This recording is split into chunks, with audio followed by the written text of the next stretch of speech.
So welcome to this channel again. इस channel में आप लोग का स्वागत है।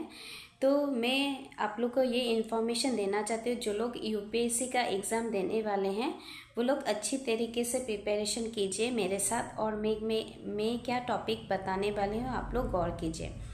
So first of all Basel norms क्या होता है ये मैं डिस्कस करने वाली हूँ। Basel norms were introduced in 1988 by the RBI. Basel norms are set by Bank of International Settlement (BIS), its headquarters in Basel, Switzerland. There are two Basel norms, viz. Basel I and Basel II have been implemented in India, and third, that means Basel III norms become operational from 1st January 2013. So ये जो इस statement से exam में आने वाला है।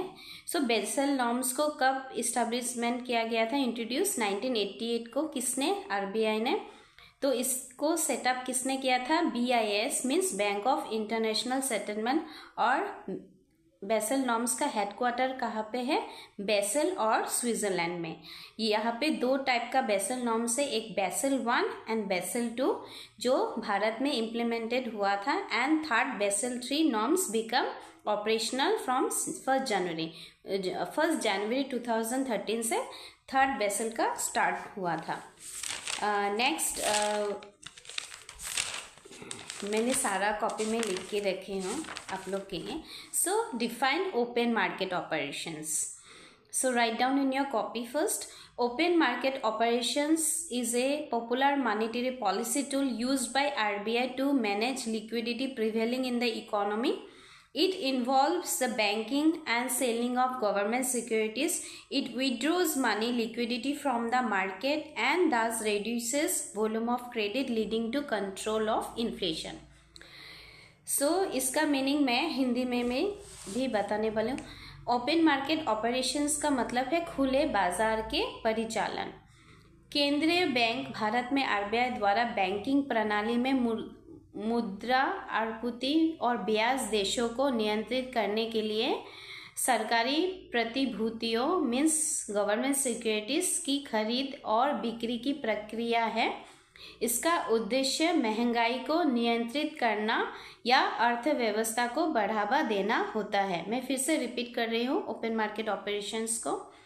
Open market operation is a popular monetary policy tool used by RBI to manage liquidity prevailing in the economy.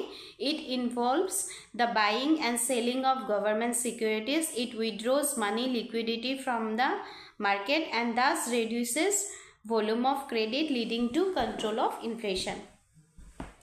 So उसके बाद मैं डिस्कस करूँगी व्हाट इज SLR। SLR का मीन्स क्या है। It is a ratio of liquid assets which all commercial banks have to keep in the form of cash and gold.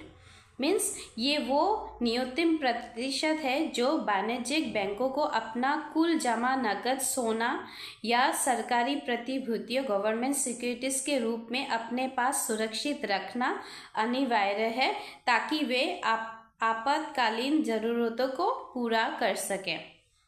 फिर next हो गया CRR, cash reserve ratio. Cash reserve ratio is a certain percentage of cash that all banks have to keep with the RBI as a deposit. This percentage is fixed by the RBI and is changed from time to time by the central bank itself. Example, banks do not take returns on CRR money. Through CRR, the central banks manages liquidity in the banking system. तो cash reserve ratio में क्या हुआ है, cash reserve ratio एक certain percentage है case का जो हर banks RBI के साथ अपना डिपॉजिट रखता है। ये जो परसेंटेज है किसके द्वारा फिक्स किया गया, RBI, and is change from time to, ये समय के साथ बदलते रहता है। कौन बदलता है, सेंट्रल बैंक इटसेल्फ, अपने आप को ही central bank itself. Example, banks do not returns on CRR money. Bank कभी भी रिटर्न नहीं करता है CRR मनी के ऊपर में। Through CRR the central banks manages liquidity in the banking system. CRR के थ्रू से सेंट्रल बैंक क्या करता है, अपना जो लिक्विडिटी है बैंकिंग सिस्टम में मैनेज करता है। तो आज के लिए इतना ही। Thank you.